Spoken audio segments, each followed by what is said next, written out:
Waalaikumsalam.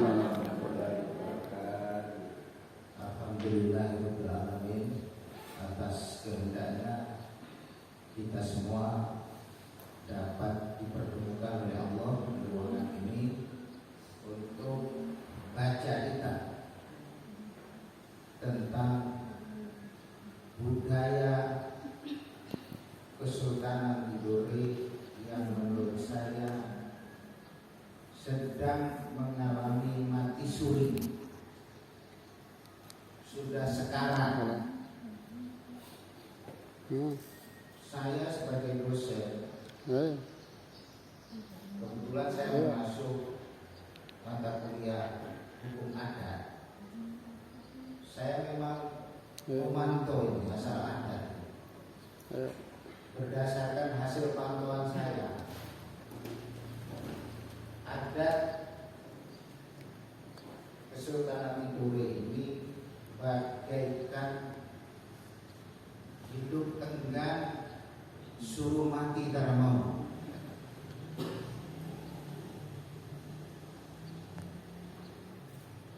Jadi saya prihatin melihat ini. Oleh sebab itu, karena saya sebagai dosen diberi 3 kewajiban: mengajar, meneliti, dan melakukan pengabdian kepada masyarakat. Dalam rangka melakukan pengabdian ini, saya berpikir materi apa yang kira-kira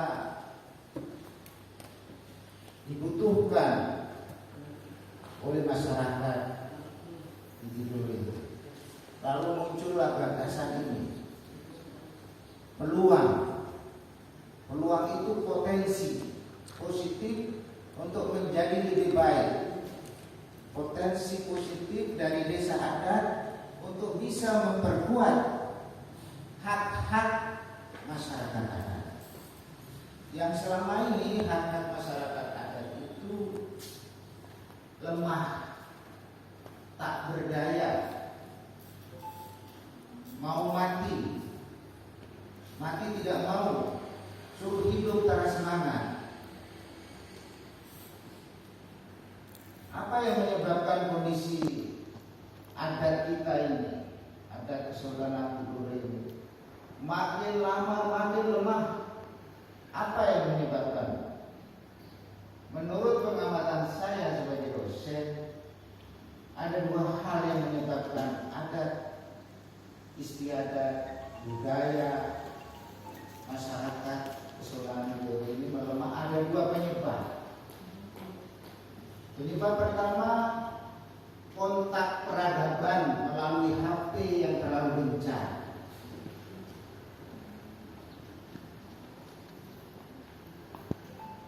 Peradaban di luar masuk di HP kita, dan kita bangun tidur yang dibuka pertama kali itu HP. Dibuka sampai kita tertidur. Di sana banyak peradaban baru yang menggoda kita, menggoda orang Tidore untuk terpukau dan meninggalkan adat atau budaya kita. Jadi yang menyebabkan budaya Tidore itu melemah hampir pada titik nadir, pada titik nol. Itu penyebabnya karena kemajuan teknologi menyebabkan ada kontak peradaban yang sangat intens 24 jam. Itu penyebab utama budaya Tidore, budaya orang Jawa, budaya orang Kutai Kartanegara, semuanya melemah. Karena kemajuan teknologi. Yang kedua, penyebab kedua setelah saya amati, yang membuat budaya kita makin hari makin melemah, karena kebijakan pemerintah yang tidak berpihak kepada penguatan budaya kita. kebijakan pemerintah, terutama di bidang pemerintah melahirkan peraturan perundang-undangan tidak berpihak memperkuat, memelihara, dan mengembangkan budaya adat Kesultanan Tidore. Contoh, kebijakan regulasi yang memperlemah adat istiadat budaya Kesultanan Tidore, contohnya adalah undang-undang tentang kelurahan.